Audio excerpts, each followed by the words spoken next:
Welcome to the day 5 of the 46th week of the 52-week Bible hearing plan. Let's listen to Ecclesiastes chapter 7 to 8. Chapter 7. A good name is better than fine perfume, and the day of death better than the day of birth.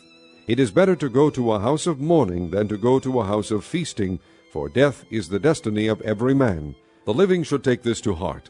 Sorrow is better than laughter, because a sad face is good for the heart. The heart of the wise is in the house of mourning, but the heart of fools is in the house of pleasure. It is better to heed a wise man's rebuke than to listen to the song of fools. Like the crackling of thorns under the pot, so is the laughter of fools. This too is meaningless.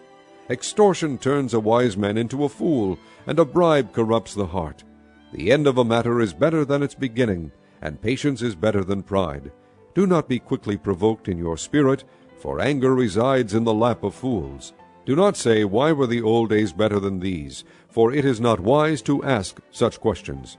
Wisdom, like an inheritance, is a good thing and benefits those who see the sun. Wisdom is a shelter, as money is a shelter. But the advantage of knowledge is this, that wisdom preserves the life of its possessor. Consider what God has done. Who can straighten what he has made crooked? When times are good, be happy. But when times are bad, consider, God has made the one as well as the other. Therefore a man cannot discover anything about his future. In this meaningless life of mine I have seen both of these, a righteous man perishing in his righteousness, and a wicked man living long in his wickedness. Do not be over-righteous, neither be over-wise. Why destroy yourself? Do not be over-wicked, and do not be a fool. Why die before your time? It is good to grasp the one and not let go of the other. The man who fears God will avoid all extremes. Wisdom makes one wise man more powerful than 10 rulers in a city. There is not a righteous man on earth who does what is right and never sins. Do not pay attention to every word people say, or you may hear your servant cursing you, for you know in your heart that many times you yourself have cursed others. All this I tested by wisdom, and I said, I am determined to be wise, but this was beyond me. Whatever wisdom may be, it is far off and most profound. Who can discover it? So I turned my mind to understand, to investigate, and to search out wisdom and the scheme of things, and to understand the stupidity of wickedness and the madness of folly. I find more bitter than death the woman who is a snare, whose heart is a trap, and whose hands are chains. The man who pleases God will escape her, but the sinner she will ensnare. Look, says the teacher, this is what I have discovered. Adding one thing to another to discover the scheme of things, while I was still searching but not finding, I found one upright man among 1,000, but not one upright woman among them all. This only have I found. God made mankind upright, but men have gone in search of many schemes. Chapter 8. Who is like the wise man? Who knows the explanation of things?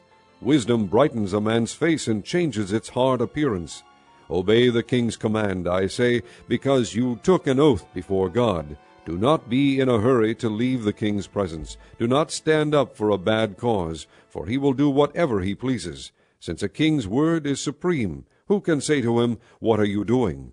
Whoever obeys his command will come to no harm, and the wise heart will know the proper time and procedure, for there is a proper time and procedure for every matter, though a man's misery weighs heavily upon him.